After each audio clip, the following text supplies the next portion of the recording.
Hi folks, today's episode on the microcontroller tutorial series is not on microcontrollers as such, but on a low-level language feature of the C language, which is bitwise operators. If you're already familiar with these, just skip to the next episode. There's nothing much new going on here, but I've come across a number of people who've been programming C for quite some time, never ever really got comfortable with these, or at least in two cases, never even heard of these. So I decided do a quick primer, tell you what this is all about. If you already know about this, just skip to the next episode, seriously. Quick recap. I have an expression looking like this. 1 ampersand ampersand 2 means 1 and logical and 2. And what does it evaluate? Well, 1 in C is considered as a non-zero value, is considered true. True and true is still true, which C represents as a 1, but still means true. And yes, C++ has a separate type bool which does this more cleanly, but whatever. Anyway, the big mistake you can do is this. You write a single ampersand, and first time that happens to you, you probably spend a couple hours trying to stabilize an obvious compiler bug, because this returns 0. And why is that? Because the single ampersand bitwise and does operations on a bit basis. Let's, for simplicity's sake, assume that our integers are only 8 bits long. They normally aren't, but it just makes things harder to see, so we stick with 8 bits. This is the binary representation of 1. This is the binary representation of a 2, and we do a bitwise AND. It's 1 and 0 is still 0, 0 and 1 is still 0, and the rest 0 and 0 is also 0. So 1 and 2 actually return 0, and no, it's not a compiler bug after all. Similar thing doesn't tend to bite you quite as badly is if you do 1 pipe to 1 or 2, because that would return 3 instead of 1 if you use the double pipe, but might actually still cause problems, maybe even ones harder to figure out. Yet another operation, we have the carré, which does an XOR. Double carré is logical XOR, and single carré does a bitwise XOR. And negation is exclamation mark for logical negation. You surely have seen that. And a tilde for bitwise negation. So, and you should be aware with this up to this point. At least knowing that these things exist doesn't mean you have to be aware that they are actually useful for anything.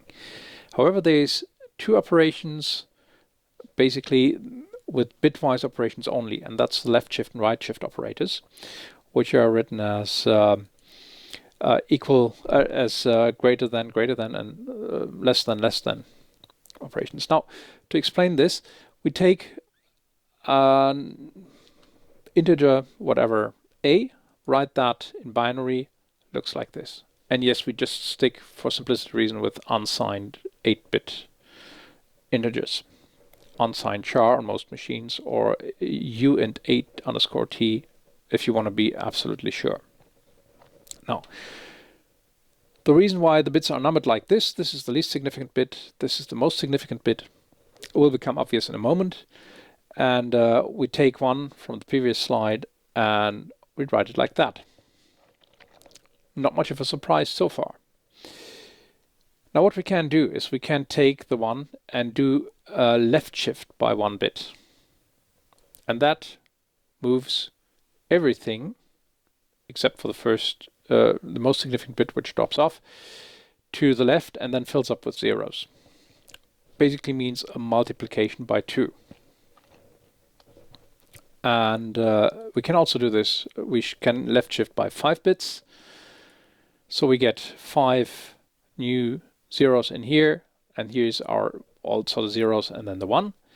And the important thing about this is we do 1 left shift 5. We set bit 5 in our integer. Similar one, left shift 1, we set bit 1. And 1 left shift 0 doesn't do anything. Basically, lets the 1 stay in the most significant bit, least significant bit, sorry. Good. That's something to actually kind of address individual bits in an integer, like a GPIO port, like we done previous episode.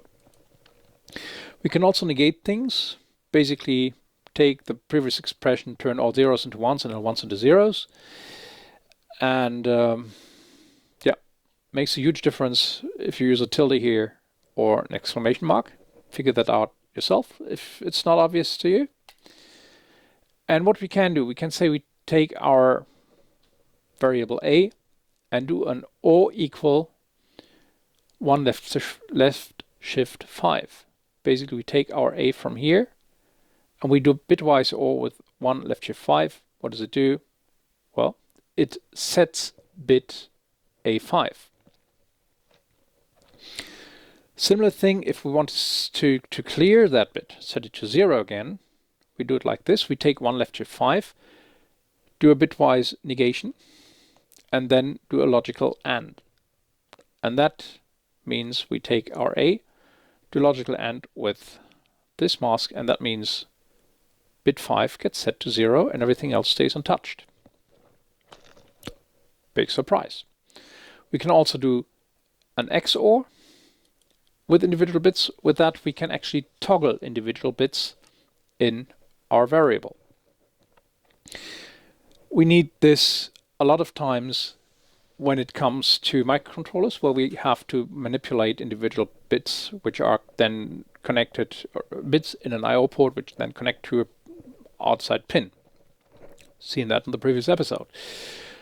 A couple things you want to be aware of with regard to compilers. Expressions like 1 left shift 5. That's a constant. A compiler will deal with these things at compile time. So there is no runtime overhead involved here. You don't compute this in the microcontroller every time you use it. It's done at compile time once and for all, that's it. And depending on the CPU or microcontroller you use, even these entire expressions here might be implemented as a single machine instruction. So they are really, really, really fast. I've been browsing the MSP430 datasheet recently, and they have operations to do that.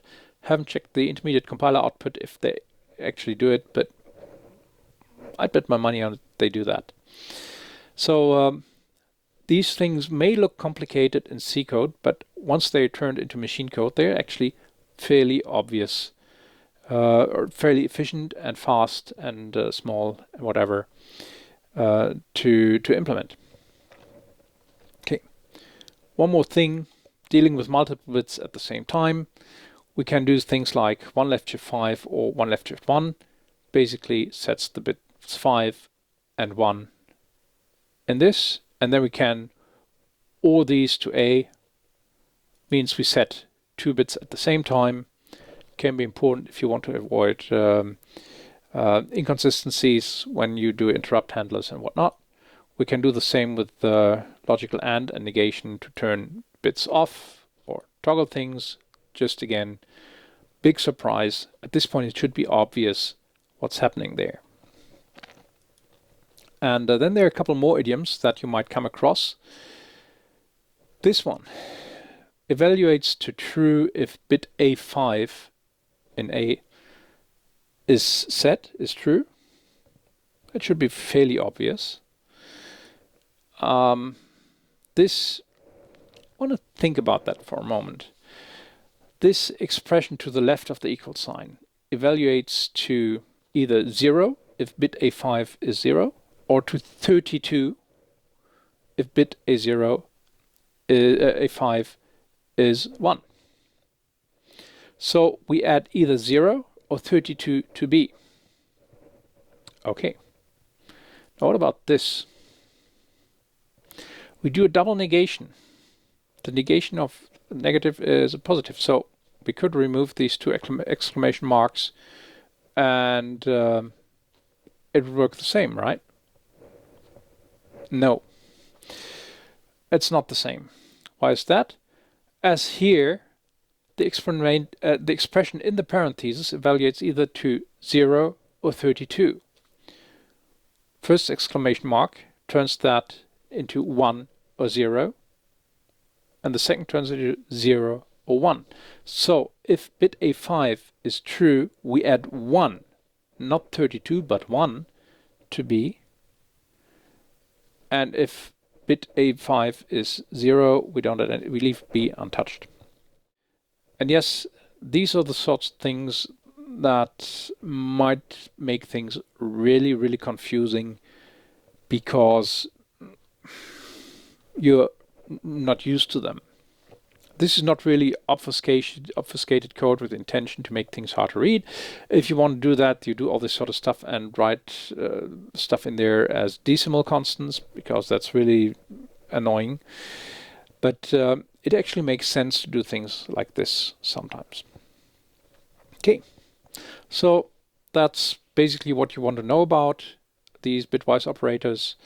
We will be using them a lot, so you'll have plenty of occasion to take a look at these things, try to figure out what they are, and sooner or later write things like this yourself. Next episode, I'm going to talk about ways to make this more palatable, because you can get used to these sorts of expressions, but if you have to find a bug when code is cluttered with this sort of stuff, it can be really, really tedious and involves a lot of very close looking. What is this really doing? Is this really what I want? Especially if you don't put comments in there. There are ways to simplify this, but they usually come at a price. That'll be the topic of the next episode, which might actually be more interesting for people who already know about this anyway. But we'll leave that for another episode so everybody else can tune back in again. Hope you enjoyed this. Hope it helped you. Got a couple things clear. If you have questions, comments, whatever, come to the forum at www.stepladder-it.com/bivblog/46. And in any case, hopefully see you again soon. Bye.